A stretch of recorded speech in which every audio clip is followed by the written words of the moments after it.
정보가 있는 시사 토크쇼 장윤선의 팟짱.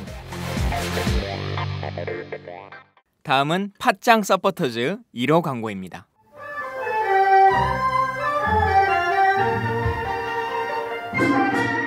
양꼬치집에 대한 모든 편견을 깼다. 풍무 양꼬치. 착한 가격, 품격 있는 공간. 국내외 유명인들도 자주 찾는 풍무 양꼬치. 나는 그 집 양갈비가 훨씬 맛있던데. 누나, 나는 그 집 맛있는 요리들이 지금도 잊혀지지 않고 있어요. 단체석이 많아 모임하기 좋은 곳. 풍무 양꼬치. 대림역과 구로 디지털 단지 역점 두 곳에 있습니다. 예약 문의 02809-9292, 02809-9292. 잠깐, 팟짱 애청자라고 말씀하시면 통큰 서비스를 제공합니다.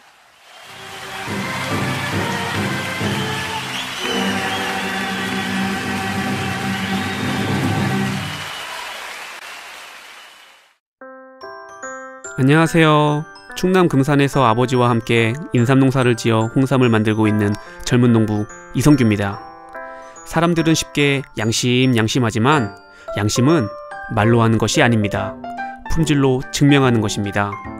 양심은 고지식의 대명사 아버지가, 품질은 항상 발전을 추구하는 아들이 각각 책임지는 환상적인 조화, 거기다 직거래가 가능한 합리적인 가격까지. 믿을 수 있는 홍삼 제품을 찾고 계신가요? 노력한 만큼 내어주는 자연의 마음을 알기에 참 착한 홍삼. 지금 검색창에 정성농장 홍삼을 검색하세요.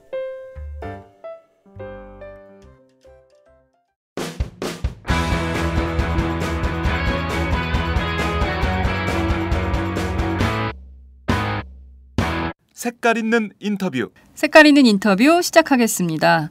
최근 아주 전국이 어지럽습니다. 성폭행 사건, 불법 정치자금 수수, 심지어 자녀 취업 특혜까지 그야말로 여야 불문하고 현직 국회의원들의 비리 백태가 연일 쏟아지고 있는 상황인데요.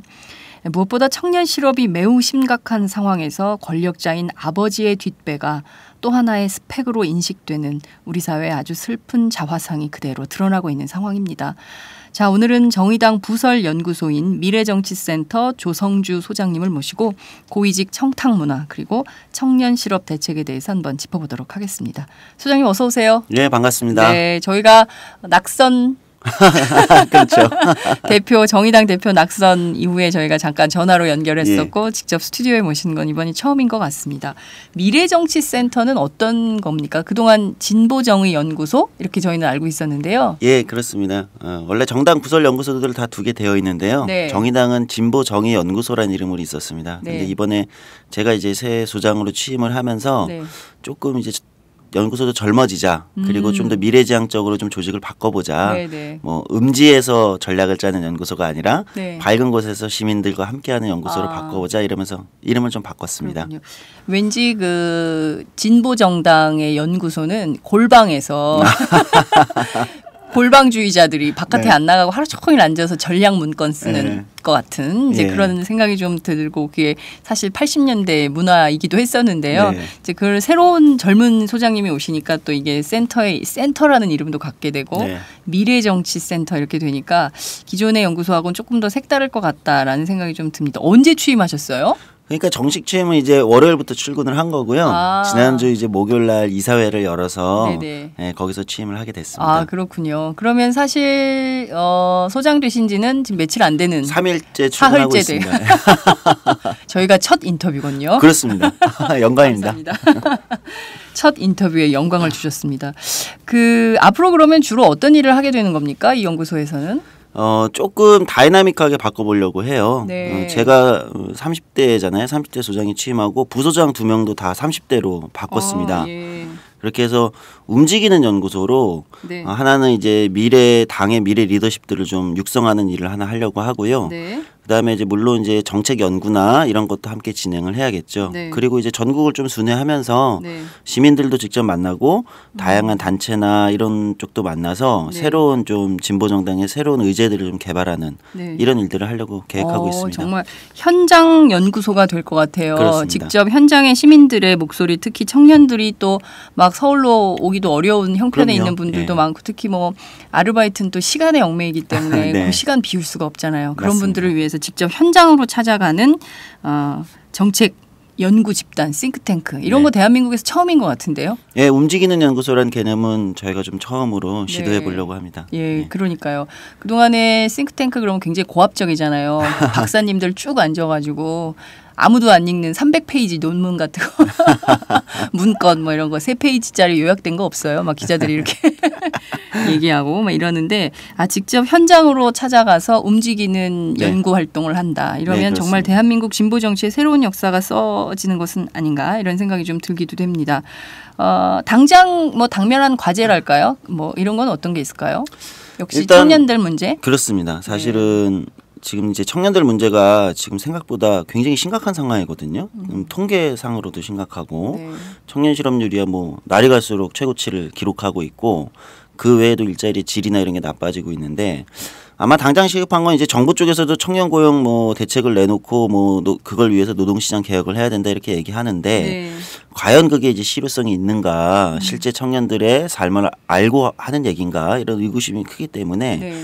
그거에 좀 대응을 하는 거 하고 네. 좀 진보정당 차원에서 정의당 차원의 제대로 된 청년 고용 대책이나 대안은 뭐가 있는지 네. 이런 걸 좀 탐색하고 정책으로 만들어서 이제 내놓으려고 하고 있습니다. 그렇군요. 그럼 우선 실태 조사부터 하시겠네요. 그렇죠. 일단 실태 조사를 해야 되고 그다음에 직접 청년들의 목소리를 좀 많이 들어보려고요. 네. 실제 원하는 게 뭐냐 또는 실제 어려운 게 뭐냐 이런 네. 걸 직접 들어보고 연구하고 정책을 만들어야 될 것 같습니다. 네, 정말 뭔가 우리 피부에 와닿는 정책들이 만들어질 것 같다는 기대감을 갖게 됩니다. 노동개혁 관련해서 정부가 어찌됐든 아버지 일자리를 내놓으시오. 네. 그래서 우리 아들, 딸 미래 생각해서 이제 그만 일하시고 회사 그만두세요. 뭐 이런 분위기로 가고 있는 겁니다. 네. 그래서 사실 아버지들은 뭐 내가 비켜서 우리 아들, 딸들 잘 살 수 있다면 내가 그만 다녀야 되는 거 아닌가 이런 생각하시는 분들도 있으실 것 같아요. 네. 이제 뭐 등산이나 다니지 뭐 이렇게 생각하실 수 있어요. 그런데 과연 정부가 얘기하는 대로 그렇게 쉬운 회고가 되고 그렇게 되면 정말 청년들 일자리가 확 늘어날 것인가 우리 아들 딸들이 정말 잘 살 수 있게 되는 건가 의구심을 갖게 되거든요. 어떻게 보십니까?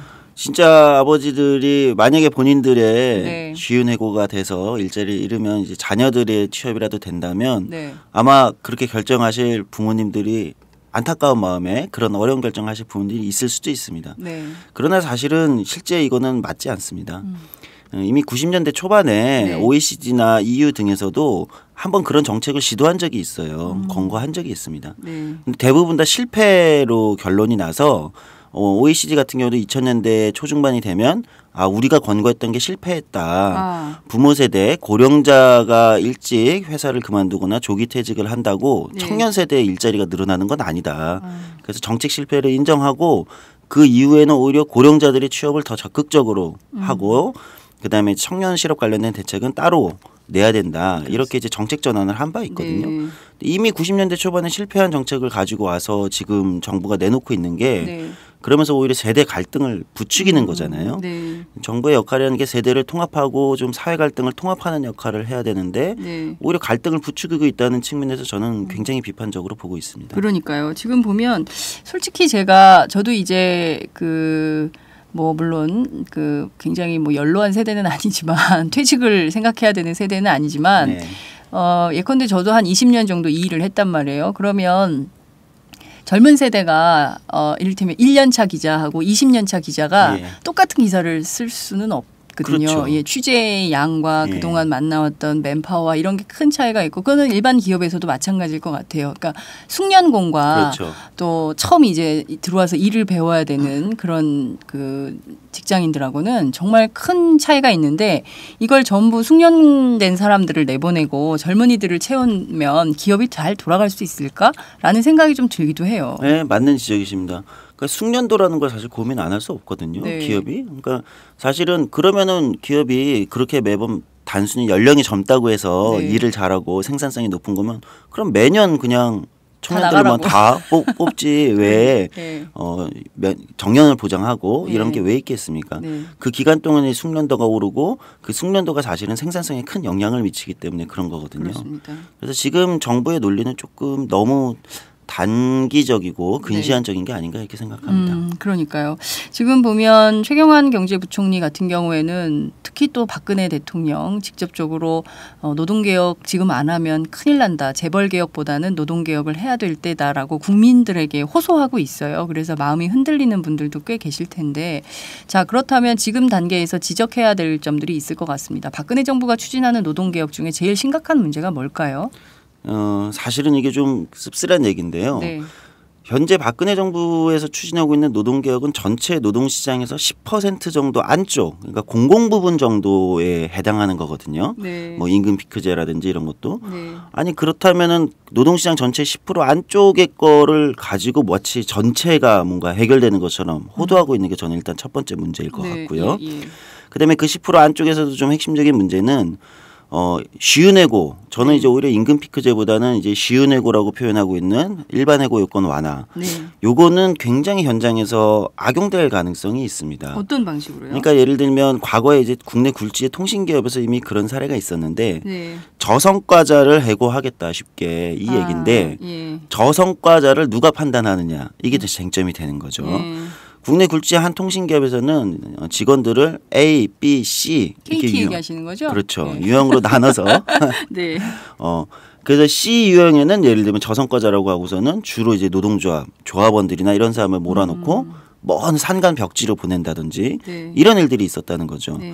그러니까 이렇게 아직은 한국에서 노사 문화가 굉장히 갈등적이고 좀 전근대적인 면이 많이 네. 남아있는 한국에서는 네. 굉장히 악용될 소지가 있다. 심지어 노동조합조차 없는 나머지 90%의 그렇습니다. 회사들에서는 일방적으로 직원들이나 노동자들이 회사에 이제 이 악용하는 이것 때문에 당할 위험성이 있다. 그래서 굉장히 조심해서 해야 되는데 네. 특히 또 문제는 이거를 법으로 고치겠다는 것도 아니고 가이드라인으로 하겠다는 겁니다. 그러니까요.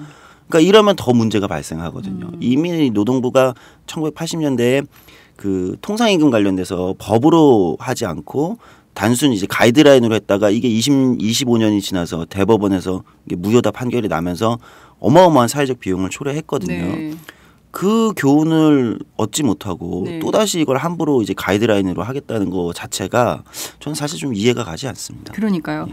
지금 보면 우리나라 노조 조직률이 10%가 채 안 되는 나라지 않습니까? 네. 북구라파에 비하면 굉장히 노조 조직률이 미약하고 사실 그 조직된 노동조합 이외에 있는 노동이 훨씬 많은 거예요. 그렇죠? 그렇죠. 비정규직, 아르바이트, 특히 이제 청년 세대가 네. 주로 그 취약한 노동 조건에 처해 있는 경우가 많이 있는데 정부가 사실은 이분들을 좀 어떻게 하면은 그 정규직 라운드로 모셔야 되나 이걸 골몰해야 되는데 지금 10% 안에만 이런 그 룰을 가지고 네. 전쟁을 치르겠다 이렇게 하는 것 같습니다.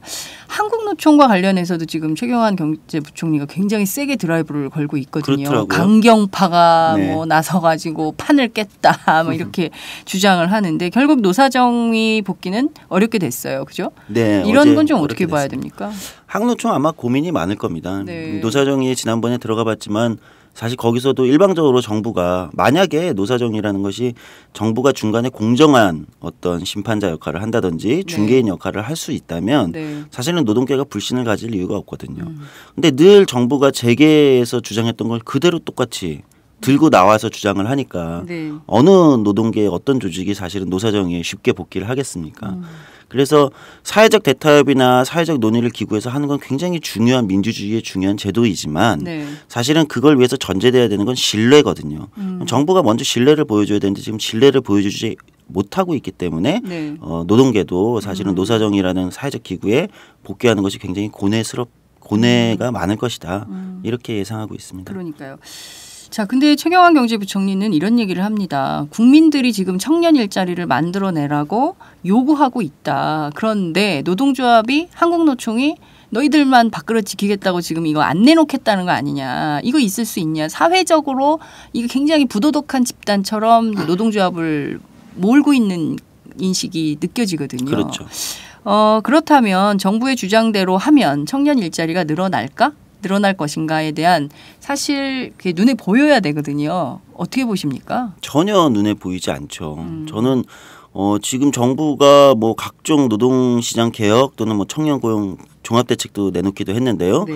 그걸 통해서 실제 만들어내겠다는 일자리의 숫자는 네. 사실은 굉장히 적은 숫자거든요. 공공부문만 해도 아마 신규 일자리는 한 2년 동안에 4,000개가 채 되지 않는 걸로 알고 있습니다. 4,000개요? 예. 정부는 20만 개 일자리 기회를 주겠다 이렇게 발표를 했어요. 정부가 발표한 이 대책이라는 거는 이제 마치 20만 개 일자리를 만든다고 얘기하고 있는 것 같지만 네. 16만 개는 일자리에 어떤 시도할 기회를 주겠다. 네. 취업 훈련 얘기하는 거예요, 사실은. 취업 훈련, 예. 인턴. 그리고 나머지 4만 개도 그 안에는 네. 교직원들이 교사들이 퇴직하면 거기에 이제 새로 청년들을 네. 청년 교사를 임용하겠다는 건데 이거는 사실은 너무 창피한 얘기죠. 학교에 선생님이 연령이 돼서 퇴직을 했으면 네. 선생님을 다시 뽑는 게 맞지 그걸 어떻게 신규 일자리를 만들었다고 주장을 하겠습니까? 그렇습니까? 만약에 군대면 병장이 제대하고 이등병이 들어왔으면 그러면 신규 군대가 늘어난 건가요? 그럼 대한민국에 1년에 30만 명씩 군대가 늘어난다고 주장을 해야 되나요?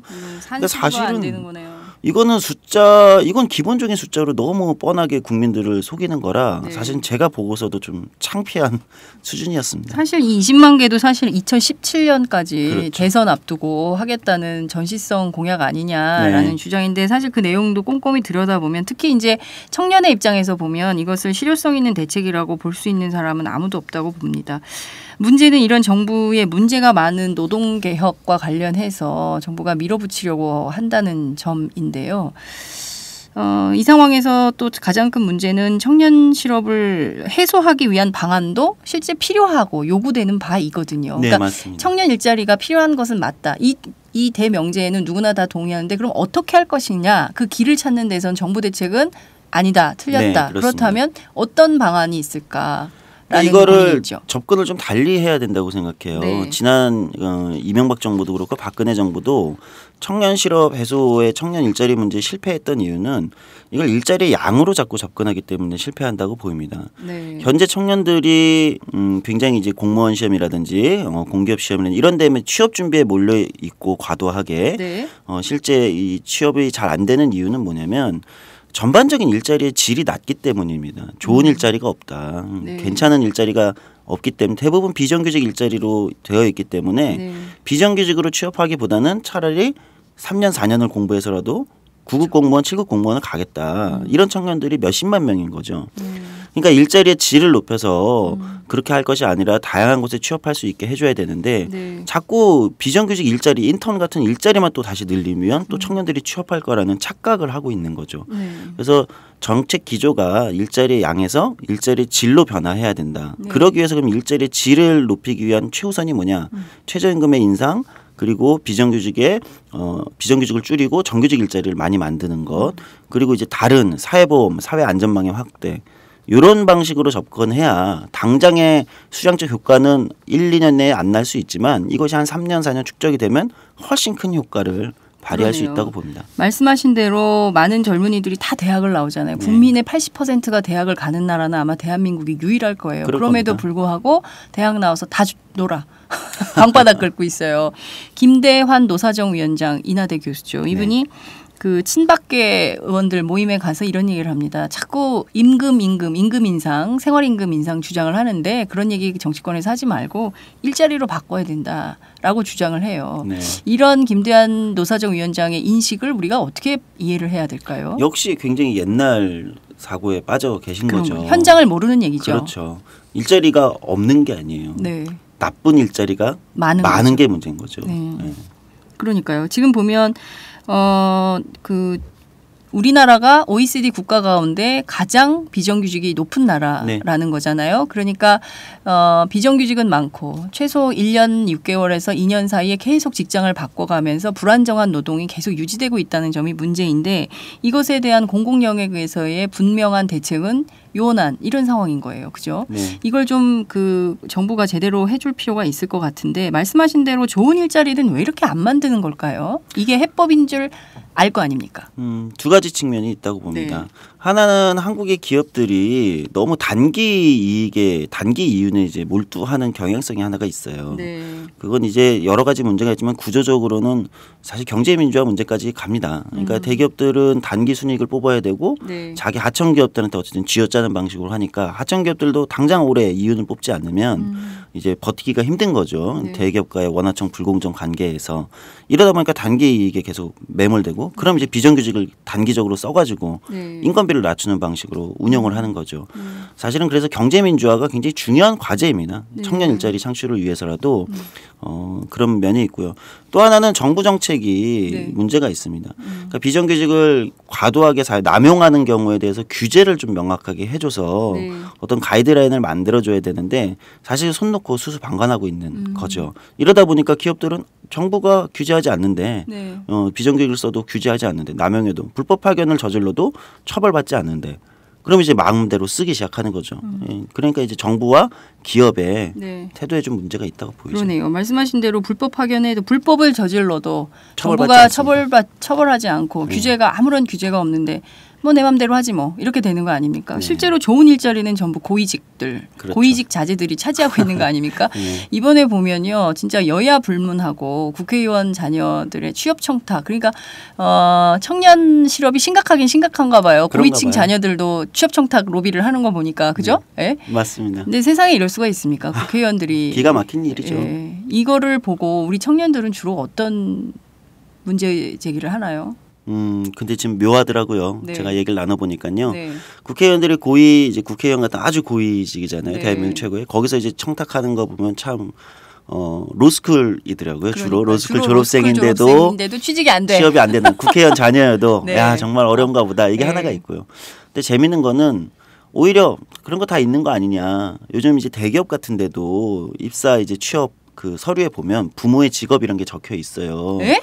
부모의 직업 이런 게 보통 적혀 있잖아요. 아, 유치원에 주로 적혀 있는데. 유치원에도 있고 이제 입사 원서에도 다 그런 게 있습니다. 입사 원서에 그런 게 왜 필요합니까? 20살 그러니까 넘은 그게 사람인데. 궁금한 거죠. 입사 원서에 왜 부모의 직업을 적어야 되는지 소득을 적어야 되는지 이게 왜 부모의 그러냐면 소득도 적게 돼 있어요? 그렇죠.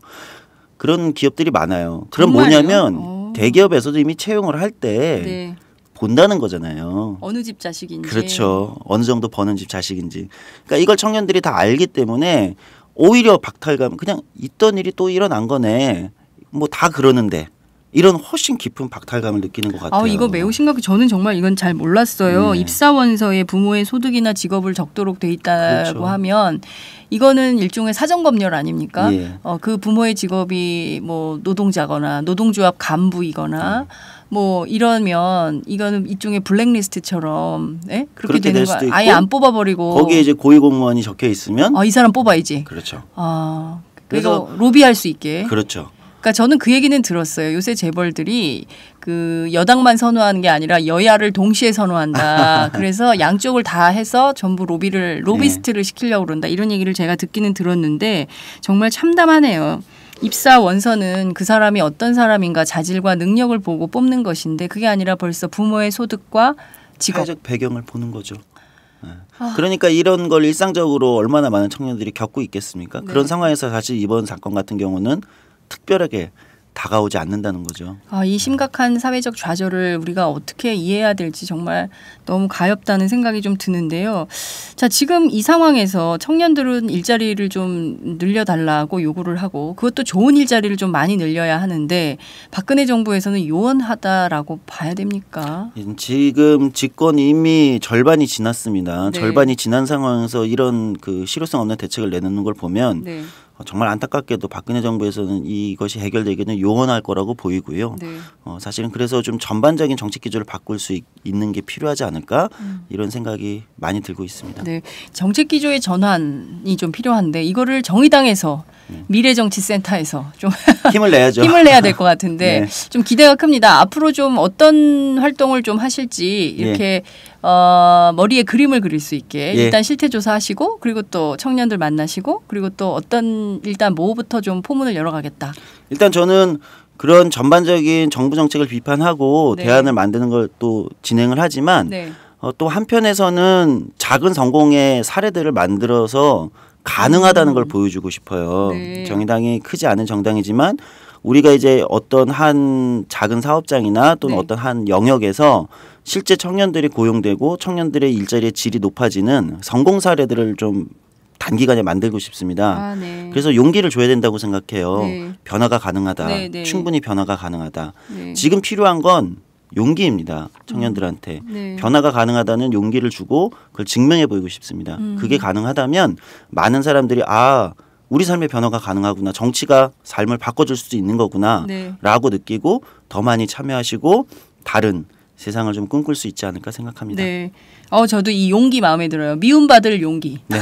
요새 대세잖아요. 네. 네. 용기를 내야 될 것 같습니다. 우리 청년 세대가 좌절하지 않고 네. 뭔가 새로운 비전을 향해서 사실 누가 챙겨주지 않거든요. 우리 네. 스스로 용기를 내서 이 험한 세상, 네. 고위직들만 잘 살지 않는 평등한 세상을 만들기 위해서 정말 용기 내서 힘을 내야 될 것 같다는 생각이 좀 듭니다. 저희도 응원할게요. 앞으로 미래의 정치센터에서 어떤 역할을 하실지 저희도 한번 함께 정책 모색을 하는 기회를 만들어 보도록 하겠습니다.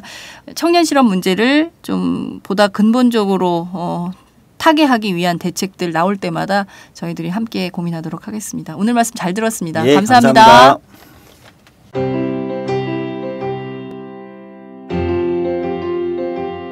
보통 오마이뉴스를 생각을 하면 쉽게 접하지 못하는 좀 더 정확하고 보다 정의롭고 또 저희가 꼭 알아야 하는 그런 그 소식들을 전해준다는 그런 기대가 있습니다. 그래서 오마이뉴스 기사를 받으면 또 보게 되면 이제 사람 냄새도 나고 또 우리가 어떻게 살아야 하는지 좀 더 의식도 되고 또 다시 저를 돌아보는 기회도 되고 그래서 이제 너무나 감사하게 생각을 하고 있고 또 이런 그 기사뿐만 아니라 젊은이들의 어떤 그 문화 활동 그러나 이제 그 문화가 순수하게 어떤 무슨 레저나 이런 것이 아니고 좀 더 우리가 그 바르게 그 세상을 살아갈 수 있는 그런 그 길을 좀 제시해주는 그런 문화를 쉽게 그 저희 삶 속으로 가져다주는 그런 그 좋은 역할도 해주시기 때문에 그런 기대도 함께 하고 있습니다. 그래서 저는 그 오마이뉴스 그 기사를 만날 때마다 또 시민 기자들의 어떤 생생한 목소리를 들을 때마다 또 사람들의 이야기를 들을 때마다 굉장히 감사하고 그리고 마음으로 응원하고 있습니다. 고맙습니다. 축하드립니다. 안녕하세요. 오마이뉴스 최종 병기라고 바득바득 우기고 있는 김병기입니다. 15년 동안 기자로 뛰고 있습니다. 여러분이 보내주신 자발적 구독료가 제 월급이었어요. 정말 고맙습니다. 장윤선의 팟짱도 그렇게 만들어요. 팟캐스트 제작비 스폰서가 되어주세요. 10만인 클럽에 가입하시면 되는데요. 02-733-5505 내선번호 274번으로 전화주세요. 아니면 오마이뉴스 홈페이지 우측 상단에 동그란 주황색 배너가 있거든요. 그걸 꾹 눌러주세요. 청취자 여러분, 열심히 뛰겠습니다. 아싸!